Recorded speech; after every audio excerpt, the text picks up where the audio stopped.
Welcome to the Workamper Show, a podcast devoted to helping you discover how to finance your RV travel dreams. I'm Steve Anderson, the president of Workamper News.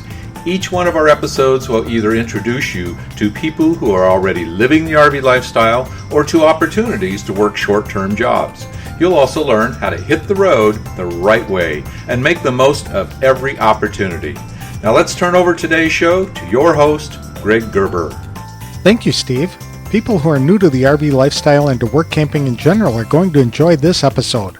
We're going to be talking with two experienced work campers about a variety of issues, not just the jobs they've had, but how they manage their lives on the road. This episode is sponsored by the National RV Training Academy in Athens, Texas. The Academy's one-week live training or home study course will teach you everything you need to know to fix about 80% of the problems people experience with their RVs.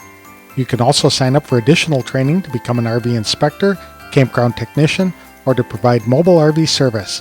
For more information, visit www.nrvta.com.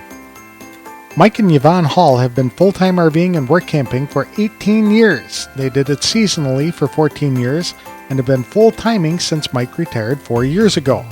They live in a fifth wheel for many years and loved it. However, they just acquired a motorhome and love it too. They'll explain the advantages of both and why they opted for a 40-foot motorhome at this point in their adventures. They've had plenty of experience working as campground hosts, which is a popular work camping job.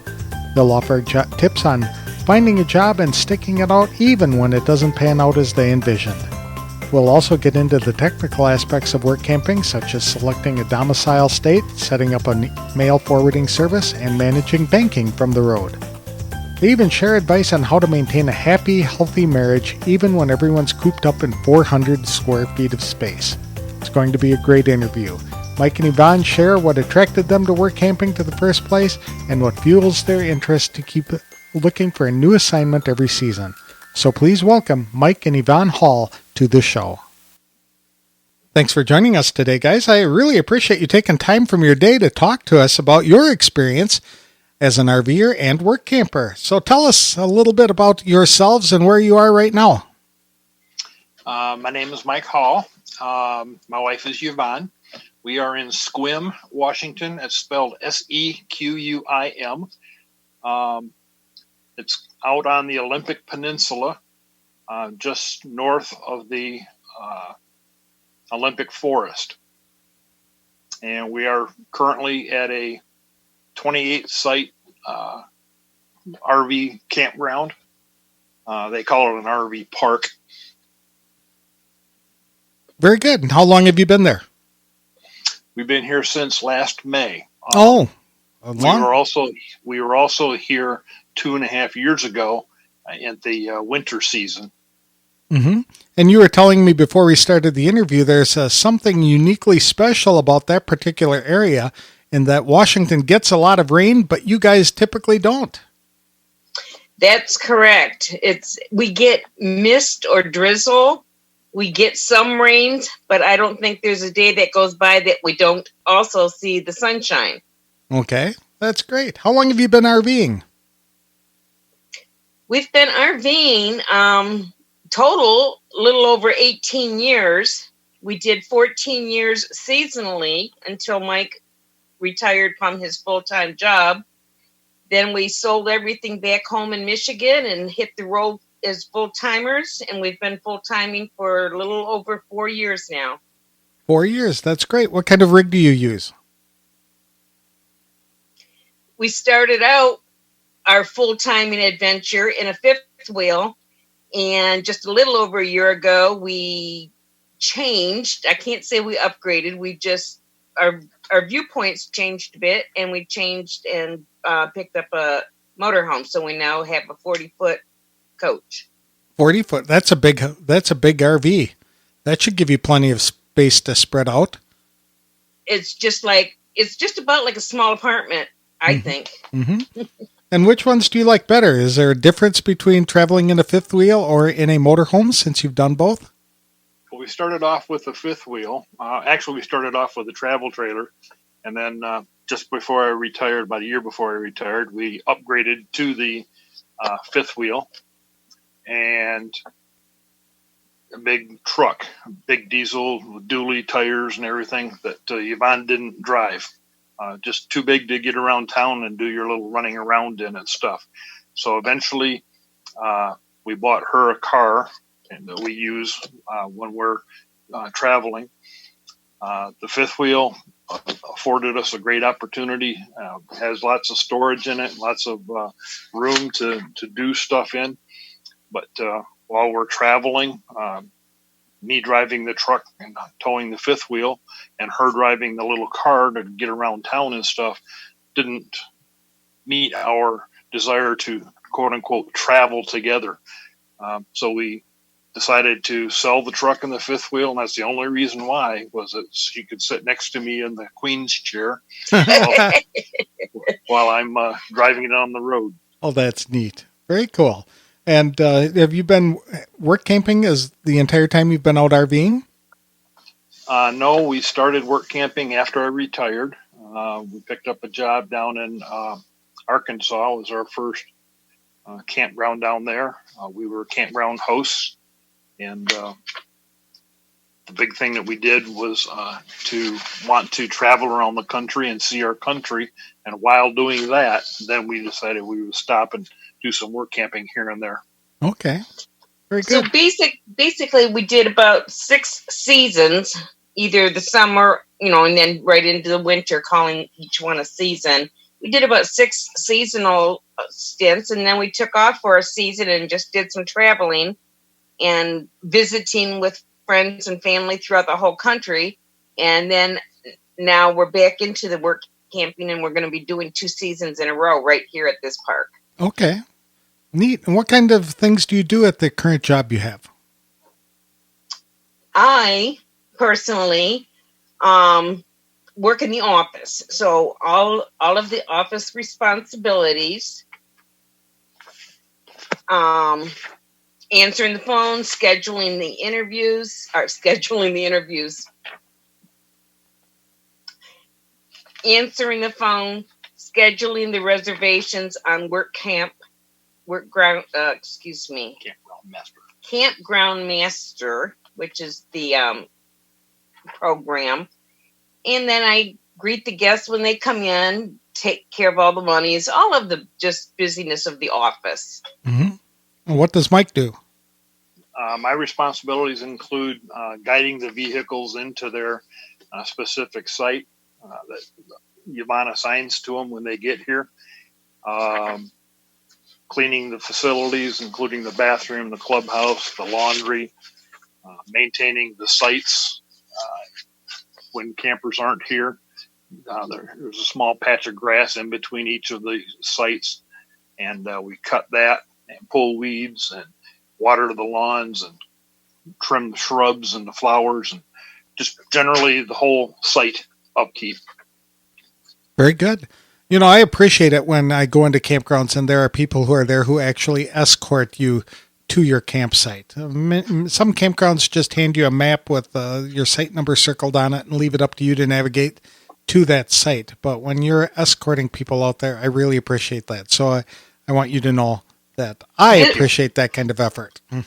This is a very small RV park, but the owners are quite adamant that they want their guests to be treated really great, which is really a high priority on our list as well.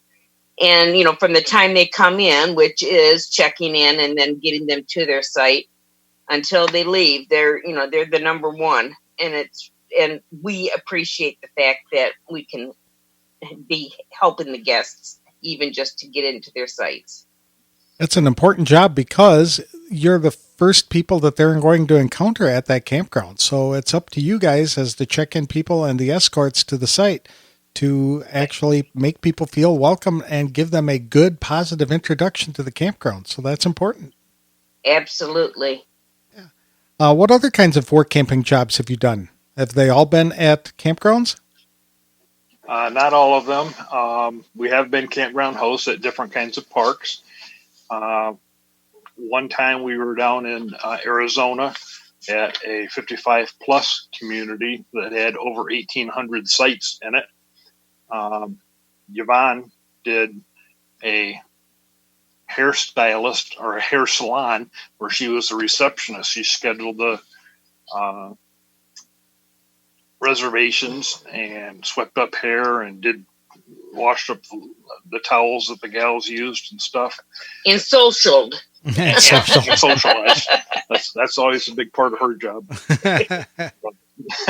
Sure. I was on a tables and chairs group that set up and took down tables and chairs all around the facility for different functions that they had. So every day we were setting up tables and taking them down and putting them up someplace else. Mm-hmm. We also worked at a youth camp, Christian youth camp one summer, and we did a lot of just support for when all the groups came in. They came in 1 week at a time. So each week we had a new group of kids, but we served meals, 3 meals a day. We took care of the putt-putt golf, so gave up the golf clubs and balls and made sure nobody was clobbering somebody else over the head with the balls. They had a zip line there, so we'd help harness them up. We worked a little sundry store, so we were like cashiers at the store. Just a fun time. The kids were always excited to be there, which just give us the excitement to serve them. Sure. What do you guys like most about the RV lifestyle now that you've been doing it for a couple of years? Personally, I like being able to just, on a whim, not necessarily on a whim, but with a little bit of pre-planning, just decide, let's do this next. We have the freedom and the ability to just be fluid in our choices and what we do. Of course, if we're work camping, we have that commitment until the end of that season. But if you decide that, next season, let's just play tourist, we have that opportunity as well. Okay. Very good. What about you, Mike? Is there something in particular that stands out? I do like the opportunity to go where we want to go, and then secondarily work camp. Our primary function in our retired life is to travel around and see the country. And while doing that, then we'll do some work camping. So we use that kind of as a guideline as to how to search out our next position. Where do we want to go? And then we look for campgrounds or functions that are there to be able to work at. Mm-hmm. What did you do before you retired? I worked for the electric utility in southeast Michigan. Okay. Very good. Did you work, Yvonne? I worked a lot of my adult years, but the last 15 years prior to Mike retiring, I was a domestic goddess. So I was allowed the freedoms to just pick and choose what I wanted to do. And I worked some of that time, but a lot of it was community work through our church, doing things for the community. Sure. Once you made that decision to start RVing and you're doing it full time, how long did it take you to process into that lifestyle? I mean, were you able to do it in a year or less? We had the notion before we ever got married 18 years ago that when we're seniors and retired from our jobs, we wanted to live full time in an RV. So we had, with that planning in the back of our head, it was a gradual planning. The actual transition was still in the planning. We bought the RV, we bought the retirement rig prior to retirement. But once he retired, it was nothing more than, okay, let's just sell the house, pack everything down, and make the swap. And that was maybe call it a 4-month transition. Okay, that's pretty quick. Yeah, Absolutely. Were you members of Workamper at that time? That was one of the first things we did when I did retire. Was we found Workamper News, and we drove down to Heber Springs, Arkansas, and attended one of their rendezvous where we picked up a lot of information, met a lot of new people, and got a lot of information on how to seek out jobs and do things like that. And then the next year we went to another rendezvous where we learned some additional information. So I would encourage people who are interested in this lifestyle to go to a rendezvous or two and get those contacts and get the information on how do I find a job and things like that. How do I write a resume that a campground host or a campground owner would be interested in hiring me as a host, or whatever the position is. There is such a wide variety of the types of jobs that are out there for people. I would agree. The Rendezvous is a great resource for meeting other work campers and other dreamers as well, but also for finding information to really launch you quickly and the right way so that your learning curve is greatly reduced and you don't make some of the silly mistakes that people like I made when I hit the road full-time many years ago. Mm-hmm.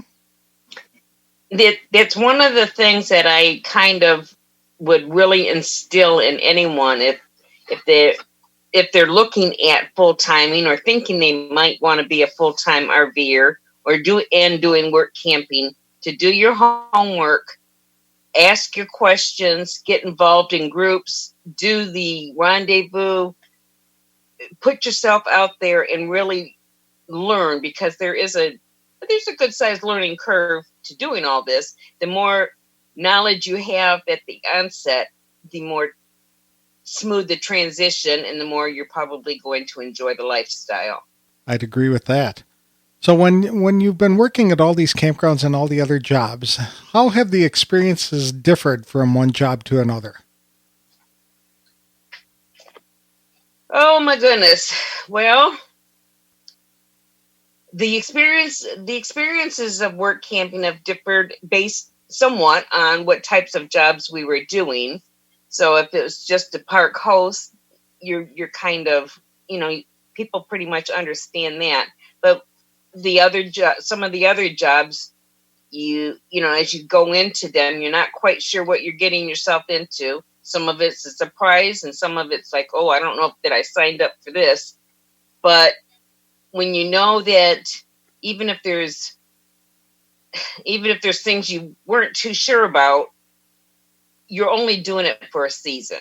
Your commitments are usually 4 to 6 months. And who can't do something for 4 to 6 months, even if it's not your most favorite thing to do? Mm-hmm. That's right. It's important that work campers, when they're accepting jobs, stick it out and not quit early, because everybody is depending upon them. Are there any tips that you can provide for people to stick out a job that might not be turning out the way that it had planned? Like Yvonne said, a lot of it is simply your attitude and just convincing yourself and saying that, I can do this for a couple of months, unless it's just something that's physically abusive or something of that nature. If it's just you're not getting along with the people or whatever the problem might be, just stick it out and last out the season and talk to the owners and let them know that you're having struggles and they might be able to adjust something for you. A lot of it's just communicating and talking with people and working out issues. Mm-hmm. Communication is very important. And many times some of the problems that people have when they're out work camping can be addressed by simply sitting down and talking with the managers and trying to work out a solution. I mean, it just might be right that, you can't be bending over as much as you are, or whatever the case might be. And there are other jobs that you could use that wouldn't be as strenuous. So yeah, just be open, honest, and communicate quickly. Absolutely. Mm-hmm. And is there something that you could offer or suggest to work campers that they should consider when looking for campground jobs? I would suggest having in mind what type of work camping job you would like to do before you start the carousing of what's available. If you have no intentions of cleaning toilets in the bathroom every day and cutting lawn, then you might not want to choose being a host at an RV park. Mm-hmm. There are jobs out there that fit a lot of a huge variety of interests. Find what fits you best. There are a whole bunch of jobs, and not only in campgrounds, but in other Absolutely. retail stores and tourist attractions and amusement parks and things like that. Plenty of things for Absolutely. people to do. So yeah, absolutely. And how often how far in advance do you look for your jobs? About 6 months. That seems to be works well for us. It's far enough out into the future that we can arrange our plans for our travel. That's about the time that most campground owners are looking for resumes to fill in their next season. So at the beginning of the winter season, I start looking for where do we want to be next summer. Okay, very good. And you said you're going to be staying here at Squim for this season and the next one? Through the middle of May, we're going to be here. Over the winter. We started this past May, which was the beginning of their summer season. So we've actually already just finishing up the summer season. October 1st, which is tomorrow, starting the fall winter season. So we're just transitioning from one to the next, and then their winter season finishes at the beginning of May. What are some of the perks that you get typically as a work camper when you've got these jobs? Well, there's different ways of being compensated for your job. One of the favorite ones that I have is that we will work in exchange for the price of our site and electricity. Sometimes if they sell propane on site, they'll give you a bottle of propane once a month. So I like the ability to barter with the campground owners on here's what I need. I don't want additional pay, for example. I have a great retirement, and we both are drawing Social Security. So income-wise, we're doing okay. Others who don't have that source of income might want to work for their site plus some money income. Typically, that'll be at a minimum wage rate for the area, but there's just a wide variety of types of compensation for your job. Mm-hmm. And when you're being scheduled to do your work, are you typically working the same days every week, or a couple of days in a row, then a couple of days off? How does that normally work? We typically have worked the same days of each week when we've had our various jobs in the past 4 years. Sometimes it's the same hours each day. There are some jobs that were we did different hours based on what we were doing. For instance, when we hosted at a different campground for a couple of summers, there was office work they needed someone to do the office and store in the evening. So we would do part of our hours in the morning cleaning together. Mike and I were actually a cleaning team. And then in the evening, I would go back and work in the office as well. And Mike would probably do other things. Grounds related stuff. Grounds related. So we've been very fortunate in being able to work together, definitely same days.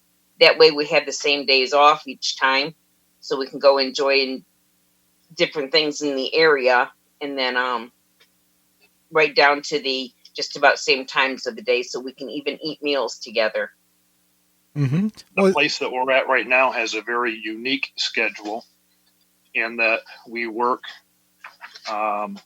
2 days, and then we'll have 2 days off, and then work 3 days, and have another 2 days off, work 2 more days, and then have 10 days off in a row, consecutively, one whole 10-day period.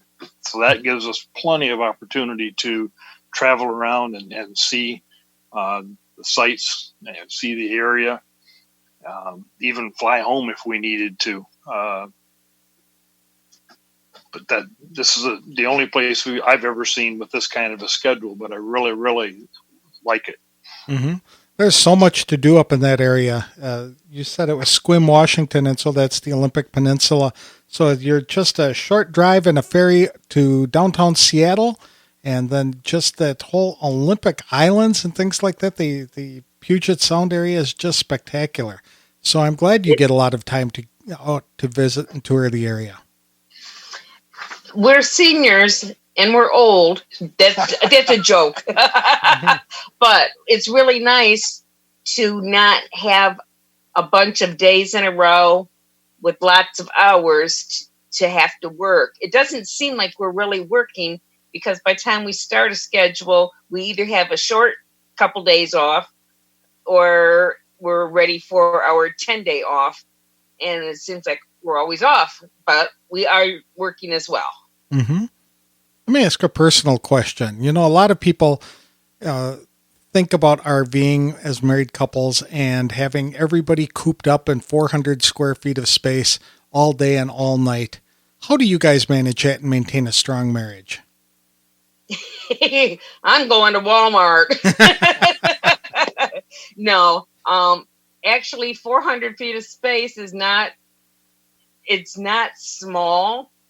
It's not huge. I mean, it's not like a big, 1,200 foot, 1,500 square foot home, but it has enough space in here that you could entertain guests indoors, but you set your yard up so you always have the ability to go do something outdoors.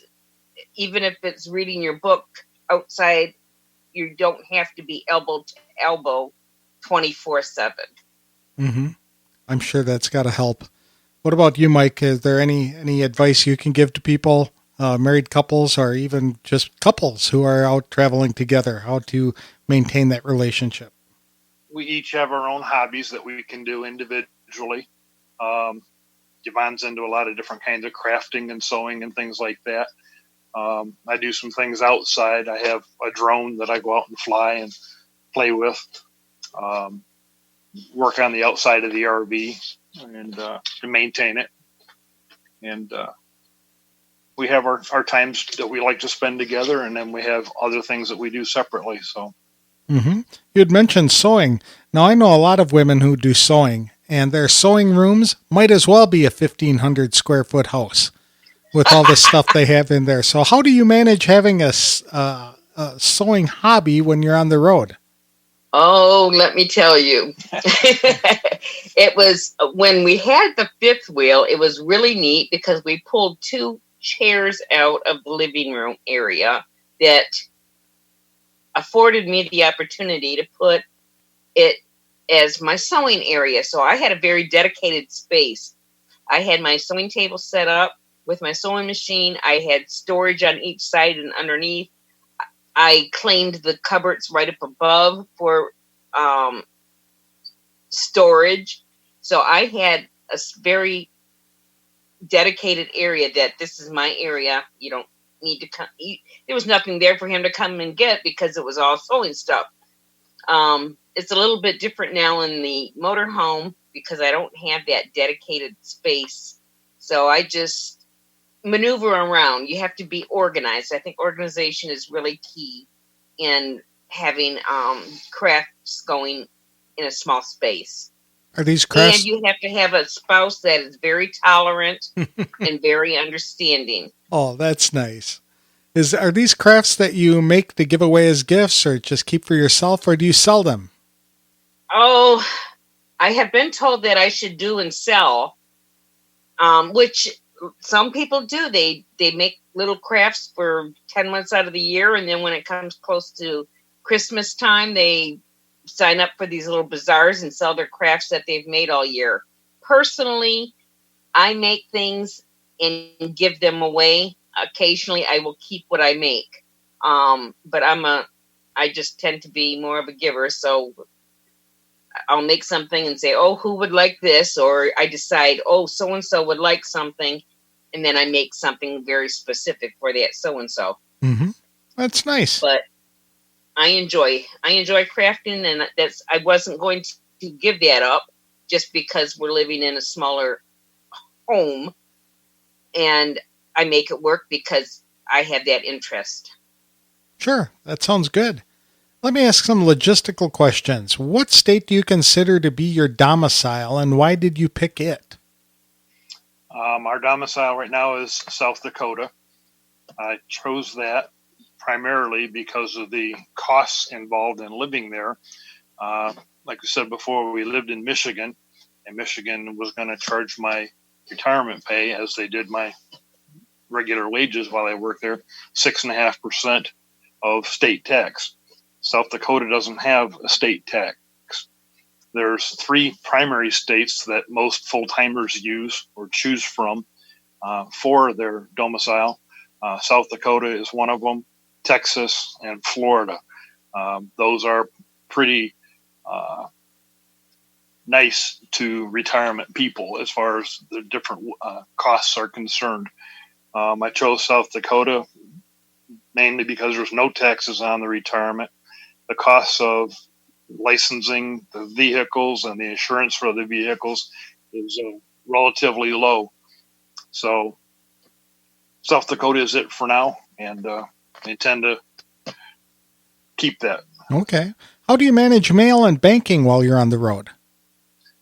We have a mail forwarding service in South Dakota. Which one? Oh, shoot. I knew he was going to ask me that. Dakota Post. Dakota Post, okay. They are in Sioux Falls, South Dakota. They forward my mail to me right here at Squim at the campground. When I get ready to leave, I'll call them and tell them hold the mail. When I know where I'm going to be, I'll call them and say, start sending it again. And I have it set up right now where they send it to me once a week with whatever. So if you send something to me, I would give you my South Dakota address, although I never lived there, but we were there long enough to set up get our licenses and set up our mail forwarding service.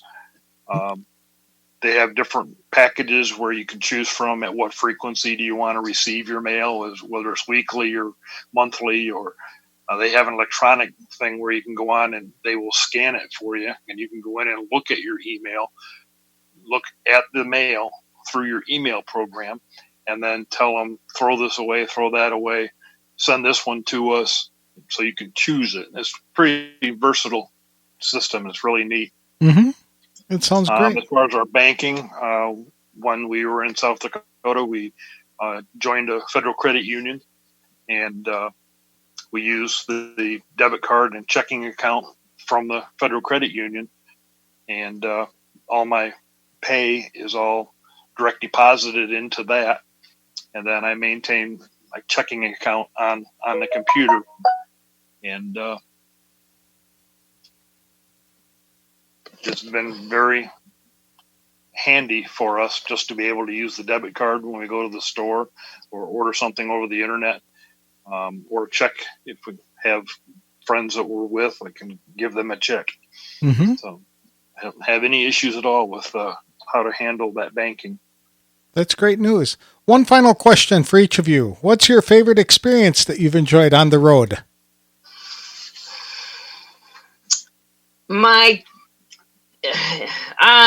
Off the top of my head, I'm going to say my favorite experience is meeting like-minded people from all over the country and maybe running into them again down the road, expectations or not. It becomes your little family, the RV community, even though we're scattered throughout the whole 50 states. We're kind of like, it's kind of like you're always home. Very good. What about you, Mike? I liked different parts of going around and seeing the country. We got a chance to go see the Grand Canyon up here in the Northwest. We've done a lot of stuff, and we've gone up to Hurricane Ridge, which is a big mountain up there that I talked about before. Just traveling around and seeing the sights and meeting different people. Very good. Well, I really appreciate you taking the time to talk to us today about your experience as an RVers and work campers. I wish you the best of luck in the future and hope you get some really good jobs that help you make some really great memories. Okay. And we thank you for the opportunity to giving us this opportunity to share our experiences. Thank you, Greg. We appreciate it.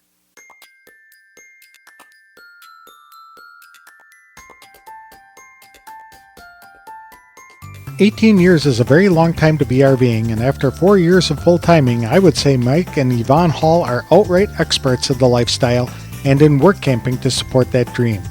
I liked how they're planning their next assignment at least 6 months, if not a year in advance. That ensures they get the jobs they really want. I also appreciated their advice on working with managers and other work campers to resolve situations early before they fester and ruin the work camping experience for everyone. Most couples get into work camping to explore the country and to enjoy retirement together. Still, living in 400 square feet of space can present its challenges. I appreciate Mike and Yvonne opening up about how they managed to keep their spark in their marriage. They've landed an envious position up in Sequim, Washington at a small campground where they can enjoy 10 days off every month in a row.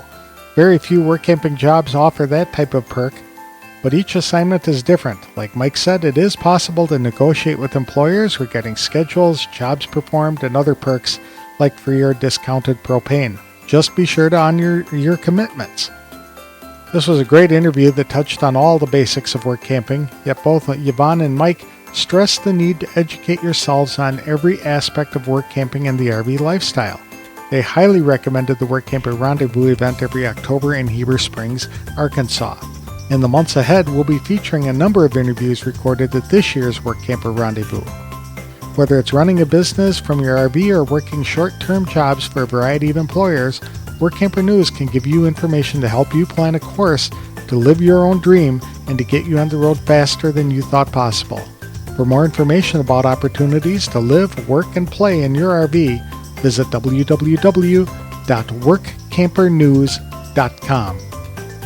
This episode was sponsored by the National RV Training Academy in Athens, Texas. The Academy's 1-week live training or home study course will teach you everything you need to know to fix about 80% of the problems people experience with their RVs. You can also sign up for additional training to become an RV inspector, campground technician, or to provide mobile RV service. For more information, visit www.nrvta.com. That's all we have for this week's episode. Next week, we'll interview an employer at one of the hottest work camping destinations in America. Christine from Delaware North will talk about opportunities to work at Yellowstone National Park next summer. That's an adventure you'll never forget. Thanks for joining us today. We'll see you next time on The Workamper Show.